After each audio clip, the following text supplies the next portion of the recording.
Have you ever given your entire life to someone you love, only to realize they'd never truly choose you back?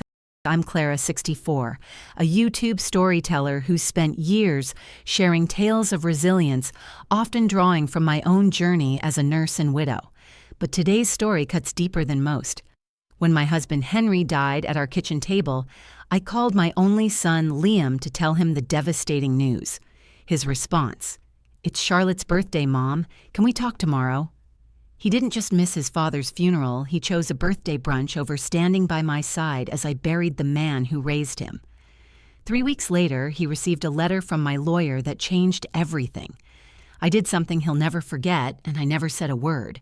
This is a story of loss, betrayal, and the quiet power of rewriting your legacy. Let's dive in, and at the end, I'd love to hear in the comments, what's one life lesson you wish you'd learned sooner?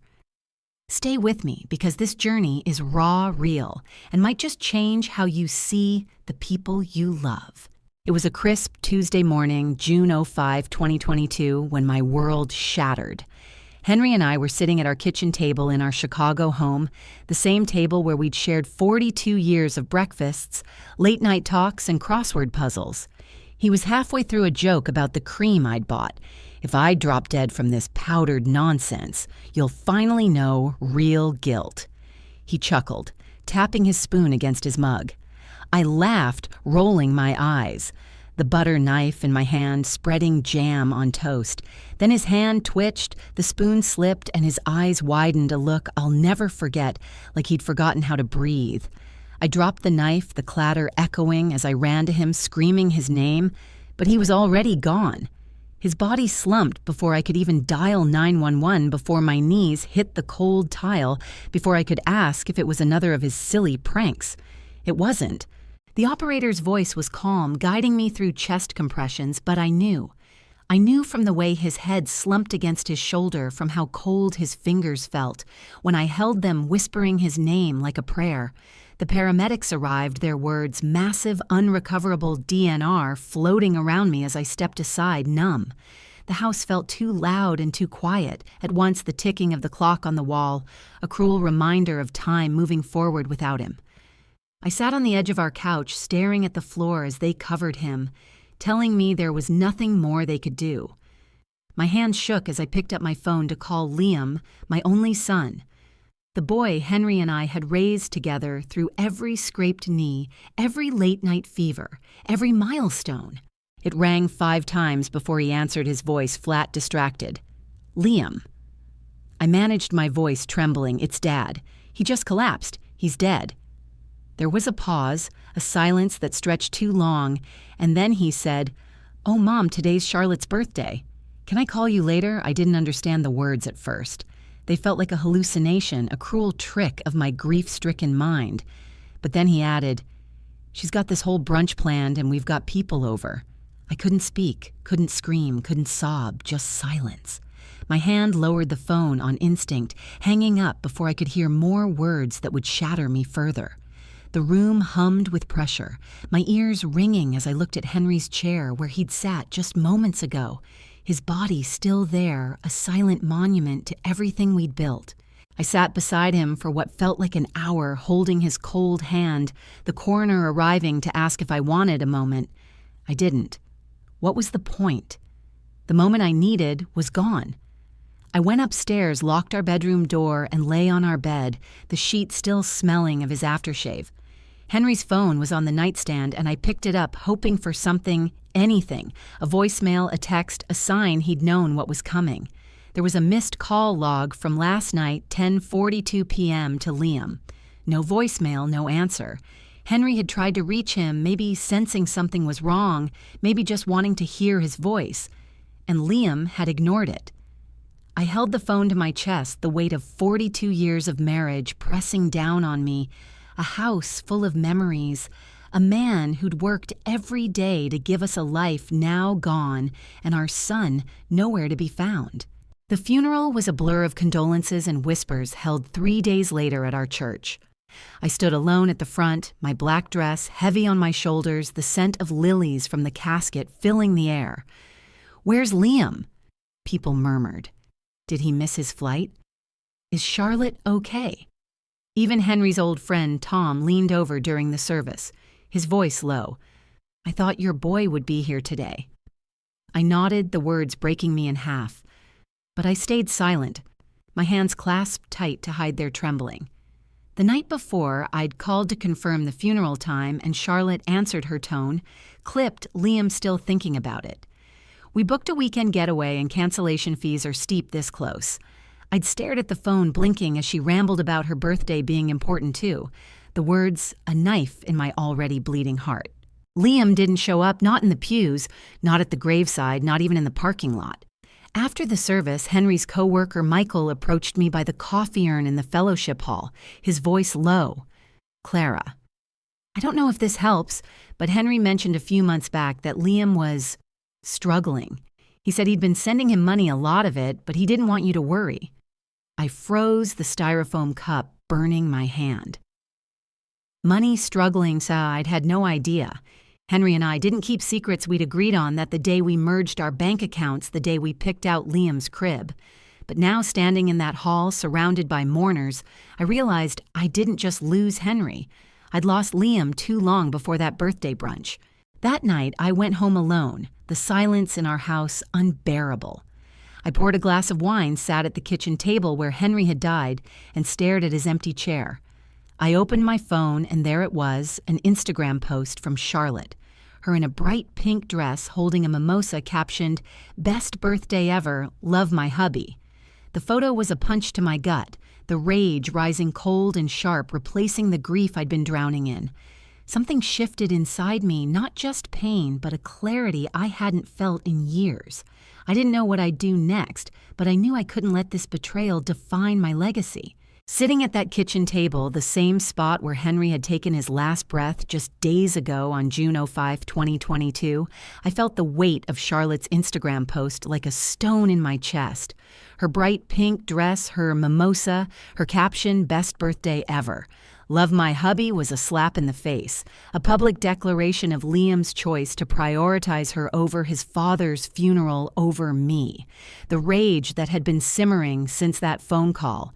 "It's Charlotte's birthday, Mom. Can we talk tomorrow now?" burned cold and sharp, a clarity cutting through the fog of grief. I'd given Liam everything. 42 years of love, sacrifices, double shifts at the hospital to pay for his education, his first car, his dreams. Yet he'd chosen a brunch over standing by my side as I buried Henry. I set the glass of wine down, the bitter taste lingering, and knew I couldn't let this betrayal be the end of my story. I needed answers, and I needed to decide what kind of legacy I'd leave behind. The next morning, I woke with a mission, the kind of focus that comes not from peace, but from a rage disguised as grief. I didn't make coffee, didn't linger in the silence of our empty house. Instead, I went straight to Henry's filing cabinet in our home office, the one he always kept locked, but told me held a spare key taped to the back of our wedding photo frame. My hands shook as I retrieved the key. The frame's glass cool against my fingers, a faded snapshot of us, smiling on our wedding day in 1983, a reminder of the life we'd built, now tainted by Liam's absence. I unlocked the cabinet, the metal creaking as I pulled out folders I hadn't touched in years. Bills, tax returns, old insurance policies. They were all there, but I was looking for something else, something to explain why Henry had been sending Liam money without telling me. I found it buried at the back, a folder labeled Family Finances, its edges worn from years of handling. Inside were bank statements I'd never seen, transactions that made my breath catch. Over the past 18 months, Henry had transferred money to Liam's account, $2,000 here, $3,500 there, and one that made my hands go cold, $12,000 labeled Urgent Charlotte Medical. 15 transfers, totaling over $50,000 money we'd saved for our retirement money. Henry had given without a word to me. We'd always agreed no secrets, not after we merged our accounts and picked out Liam's crib together. But here was proof of a betrayal I hadn't seen coming, not from Henry, but through him, orchestrated by Liam and Charlotte. I kept digging, my fingers trembling as I pulled out a letter tucked into the back of the folder. It was in Henry's handwriting, slanted and familiar, dated 2 weeks before he died. "Liam," it began. I've tried to support you, but I can't keep enabling your choices. The money you've taken has hurt your mother more than you'll ever know. I have no choice but to cut you off completely. I love you, but I won't let you take advantage of her trust. It wasn't signed a draft Henry never sent, but it was a gut punch. He'd known Liam was using us, draining our savings, and he'd tried to stop it. But he hadn't told me, maybe to protect me. Maybe because he couldn't bear to face the truth himself. I sat back the letter, crinkling in my grip, my mind racing back to Liam's voice on the phone, calm, inconvenienced, like I'd been a burden interrupting his brunch. This wasn't a one-time lapse in judgment. This was who he'd become. I thought about a comment I'd read on one of my YouTube videos last year from a woman named Susan 70, who wrote, "My daughter used my retirement savings for her dream wedding, then didn't invite me because I didn't fit her aesthetic. I wish I'd seen her selfishness sooner." Susan's words had haunted me, a warning I'd ignored because I believed Liam was different. But now, sitting in Henry's office, the scent of his old cologne lingering on the papers, I saw the parallels: Liam's entitlement, his silence, his choice to prioritize Charlotte's birthday over his father's funeral. As a storyteller, I've learned that betrayal often hides in the small moments, the ones we excuse, because we love too much. I'd excused Liam's distance for years, thinking he was just busy, just under Charlotte's influence. But this letter, these transactions, showed me the truth. He'd been taking advantage of us all along.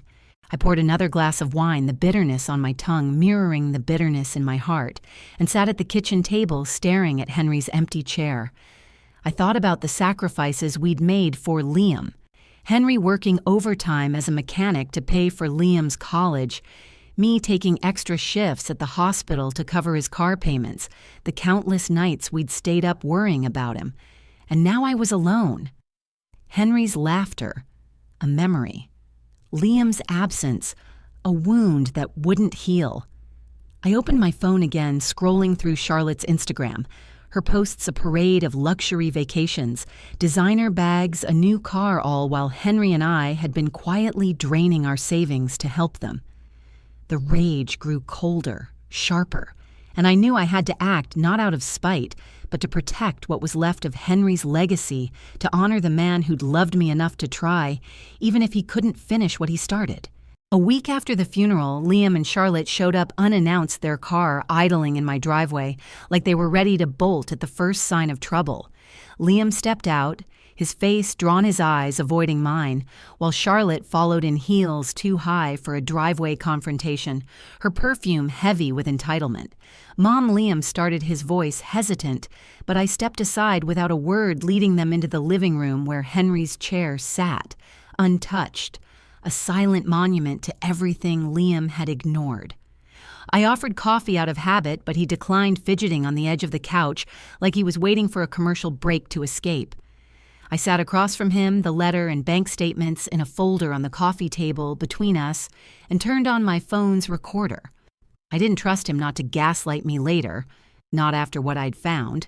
"Did you know your father tried to call you the night before he died?" I asked, watching his face for a reaction. He flinched, a slight twitch in his jaw, then shrugged. "I had my phone on silent," he said, his tone defensive. "We were out for dinner." Charlotte planned this surprise thing. He caught himself mid-sentence, realizing how hollow it sounded, but I didn't let him off the hook. "He wasn't sick, Liam," I said flatly. "He had a heart attack at the breakfast table, 5 minutes after joking about the coffee creamer." Liam looked away, rubbing his forehead like I was the burden, like I was making things worse by refusing to smooth it over. Then I leaned forward, my voice steady. I found the transfers. His whole body stiffened, his eyes darting to the folder. "What transfers?" he said, too quick, too rehearsed.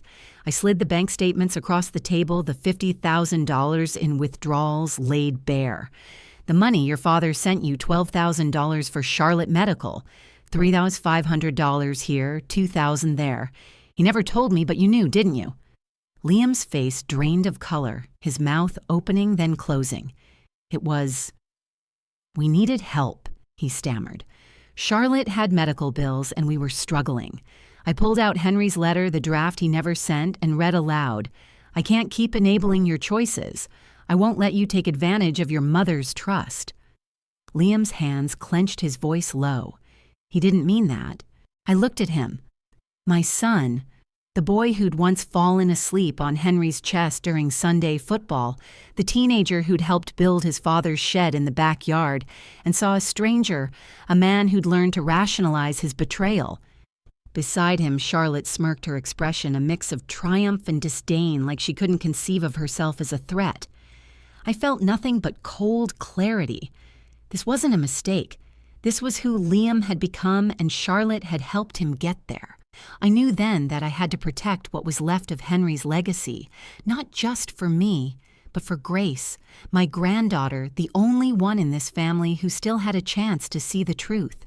The cold clarity that settled over me in that living room, staring at Liam and Charlotte, was unlike anything I'd felt before.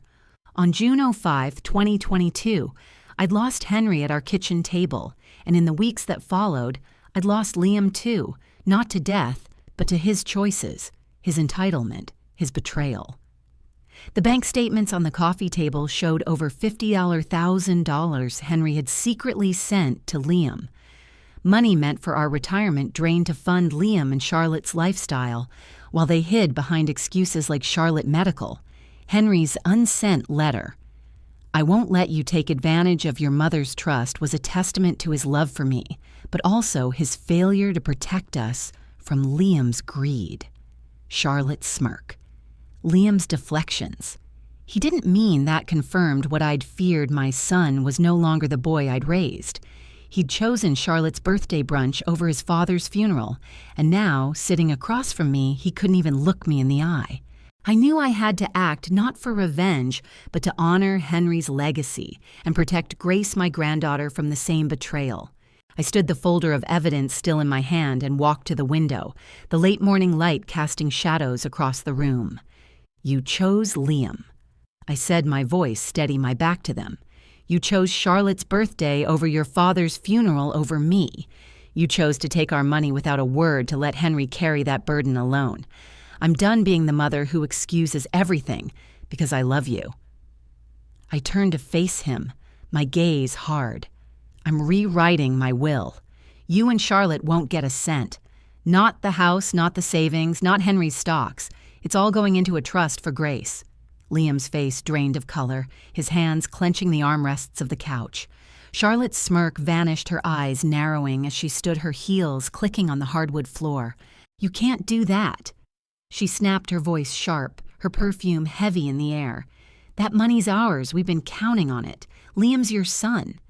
I looked at her, the rage I'd held back for weeks now, a quiet fire in my chest. "You don't get to decide what's yours," I said. My tone, calm but unyielding. "You've taken enough. You'll get nothing more." Liam finally spoke, his voice low, trembling. "Mom, you don't mean this. Dad wouldn't have wanted this." I set the folder down, my hands steady now. "Your father tried to stop you," I said, pointing to the letter. "He wrote this 2 weeks before he died, telling you he was done enabling you. He never sent it, but I will finish what he started." Charlotte stepped forward, her face twisted with fury. "This is manipulation," she hissed, her voice rising. "You're punishing us because Liam didn't show up to the funeral. It was my birthday. We had plans. You can't expect him to drop everything for you." I met her gaze, my voice cold. "I expected him to be there for his father, for me. He didn't. You made sure of that."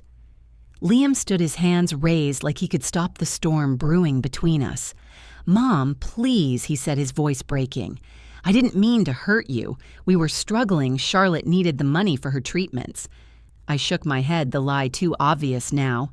"You weren't struggling," I said, pulling out a screenshot I'd found in Henry's files, a $5,000 transfer labeled vacation deposit. "You were taking trips, buying designer bags, while Henry and I were draining our savings to help you." The room fell silent, the weight of my words hanging heavy. Charlotte's face flushed, her hands clenching into fists, but she had no defense. Liam looked down his shoulders, slumping, the guilt he'd been avoiding now written across his face. I thought about a story a viewer shared in my YouTube comments a few months back, Mary 67, who wrote, "My son took money from my savings for his business, then blamed me when I cut him off. I learned too late that love shouldn't mean losing yourself." Mary's words had resonated, a quiet warning I'd ignored because I thought Liam was different. But now, standing in my living room, I saw the truth Liam had chosen. Charlotte's comfort over his family's honor, and I couldn't let that define what Henry and I had built. The morning after their visit, I woke with a calmness that felt almost surreal, the kind that comes from decision, not peace. I called Robert Hayes, our longtime attorney, a man who'd handled Henry's business filings for decades and sent us birthday cards every year without fail. "Robert," I said, my voice steady, "I need to see you today. It's about my will." He didn't hesitate, his tone warm but professional. "Come by at 10, Clara. I'll clear my schedule." When I walked into his office, a small beige space downtown with polite furniture and bottled water on a glass table, Robert took one look at my face and said, "I assume this is about more than estate planning." I nodded, handing him the folder of bank statements, Henry's letter, and a transcript I'd typed of Liam's visit recorded on my phone. "Everything goes into a trust," I said. "Every account, every asset, the house, the annuity, Henry's stocks. But not for Liam, not for Charlotte. It's all for Grace to be accessed when she's 18. Robert didn't blink, just opened a legal pad and started writing. We structured the trust meticulously, no loopholes, no weak points. I included a sealed letter for Grace to be opened on her 18th birthday, explaining everything: who her grandfather was, how he'd tried to protect me, how Liam and Charlotte had betrayed us.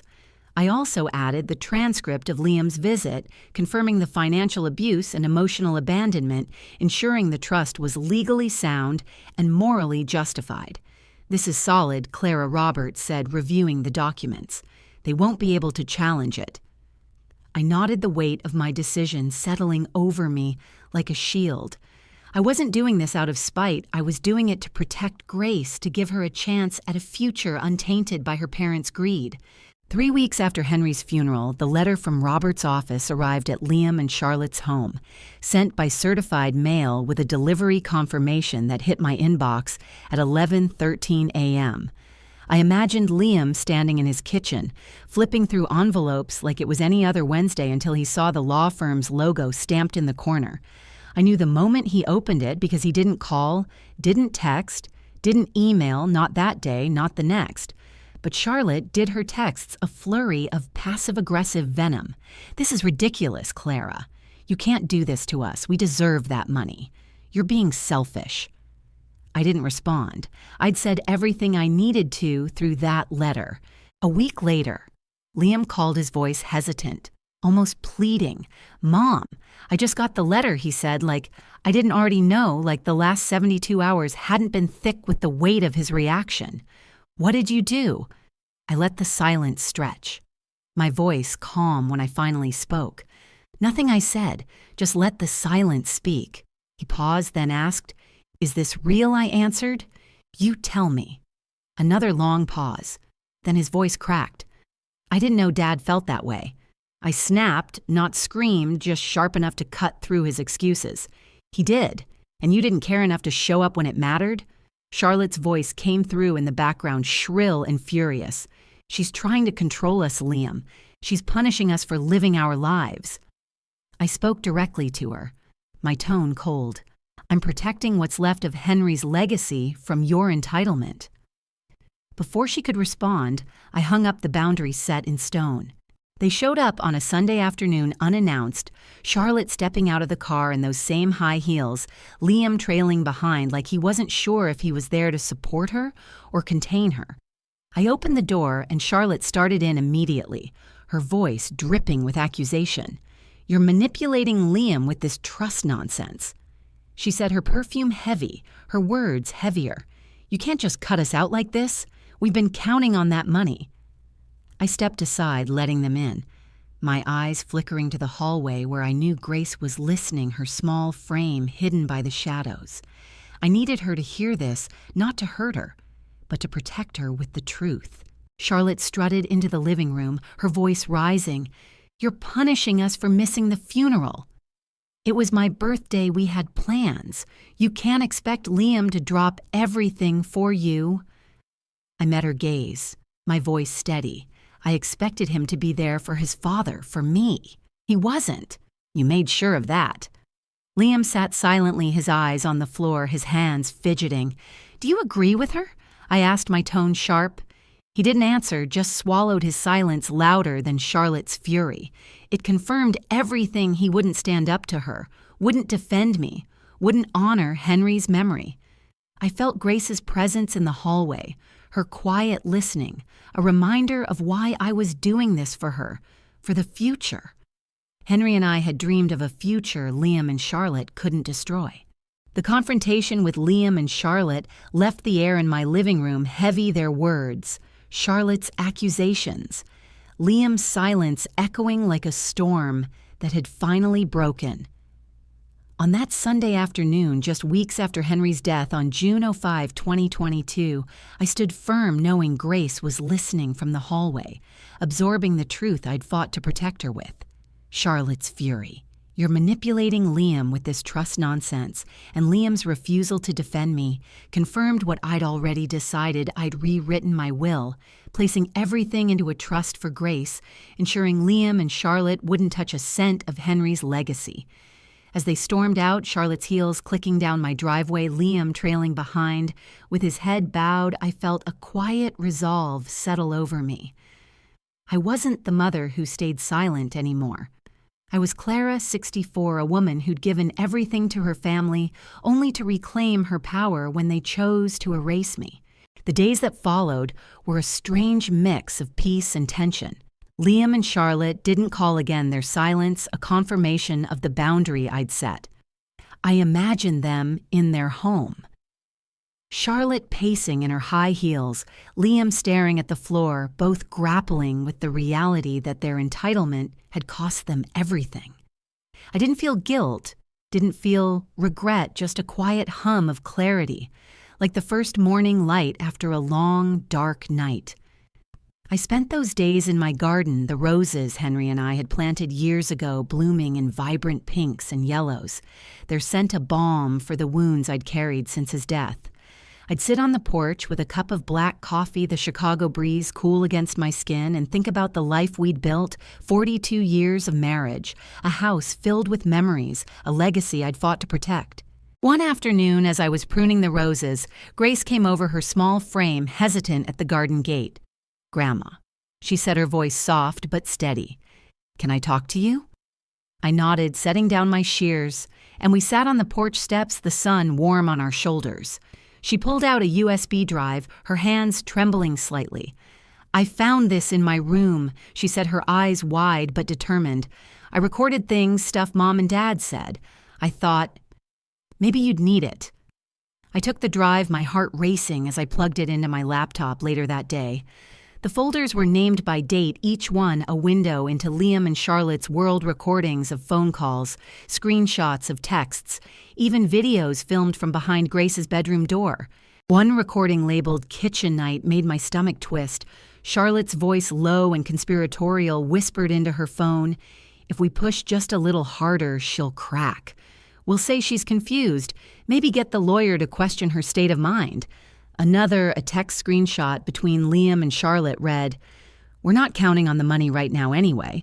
If Grace plays nice, she can still help us later." I sat frozen, listening to my own son talk about my estate like a strategy game, treating me like a pawn instead of his mother. Grace had included a note in the files I'm saving this, in case you ever need help. At 12 years old, she'd seen the truth I'd been blind to for years, her parents' greed, their manipulation, and she'd protected me the only way she knew how. I backed up the drive twice, one copy for Robert Hayes, my lawyer, and one locked in my safe, holding it like it was both a grenade and a gift. Grace's bravery, her quiet act of love, was a reminder of why I'd done this for her, for the future Henry and I had dreamed of, untainted by Liam and Charlotte's betrayal. I thought about a comment from a YouTube viewer, Linda69, who wrote, "My grandson saved me by telling me the truth about my daughter's lies. Kids see more than we think." Linda's words rang true. Now Grace had given me the armor I needed to stand firm to protect her inheritance, her voice, her future. The mediation took place a month later in a neutral office downtown, a beige room with polite furniture and bottled water on a glass table designed to feel non-threatening while everyone prepared for war. Liam and Charlotte walked in Charlotte, dressed like she was auditioning for a role. Her heels clicking her perfume heavy, Liam trailing behind with a drawn face, his eyes darting away from mine.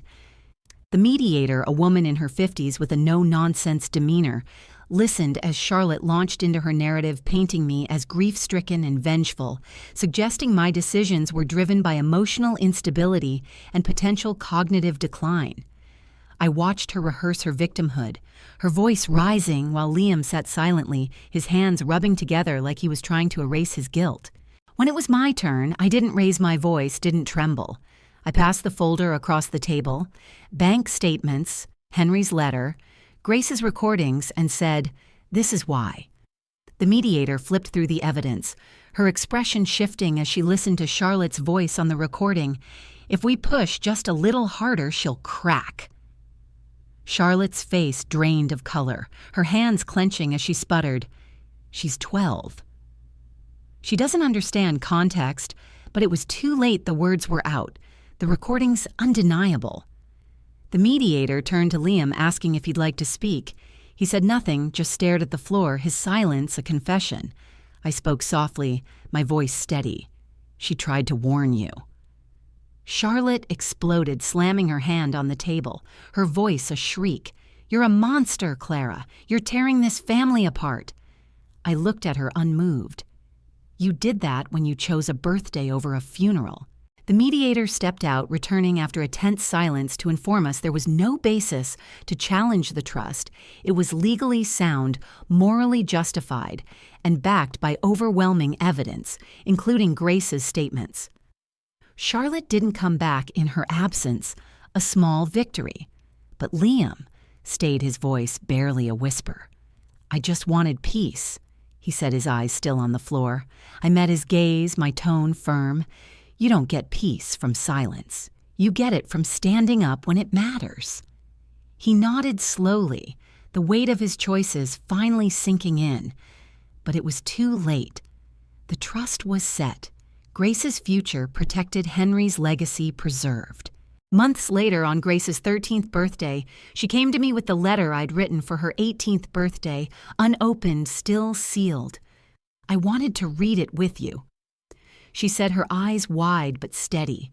We sat on the couch, the scent of vanilla from her birthday cake lingering in the air, and she carefully opened the envelope, unfolding the 6 pages I'd poured my heart into. She read silently, her fingers tracing the words, then looked up, tears in her eyes. "I want to change my middle name to Evelyn," she said, her voice soft after great-grandma. I couldn't hold back my tears, then my chest cracking open as she reclaimed a piece of our family that hadn't hurt her, hadn't lied to her. Evelyn, my mother, had been a woman of quiet strength, and now Grace was carrying her name forward. We attended her middle school graduation that afternoon, and as she crossed the stage, the announcer called out, "Grace Evelyn Whitfield." She looked right at me. Her smile bright, and my heart swelled with a love I hadn't felt since Henry's laughter filled our home. After the ceremony, Grace ran to me, her arms wrapping around me in a tight hug. "Mom said I can live with you next semester," she whispered, her voice trembling with excitement. My roommate backed out. I laughed through my tears, knowing I'd get another year of her stories, her music, her toothbrush in my bathroom, a quiet victory against everything Charlotte had tried to control. Liam and Charlotte faded into the background, their silence more telling than any apology could be. I didn't need their words. I had Grace. I had Henry's memory. I had the roses blooming in my garden, a testament to the life we'd built. As a YouTube storyteller, I've learned that our pain can become our power when we share it, when we choose ourselves, after years of giving to others. This journey taught me that love doesn't mean losing yourself, that legacy isn't about money, but about the values we pass on. If my story moved you, if you've ever had to choose yourself after giving too much, share this video with someone who needs it. Comment below. What's the moment that made you rewrite your own story? Subscribe for more tales of hope and healing, because this is just the beginning of mine.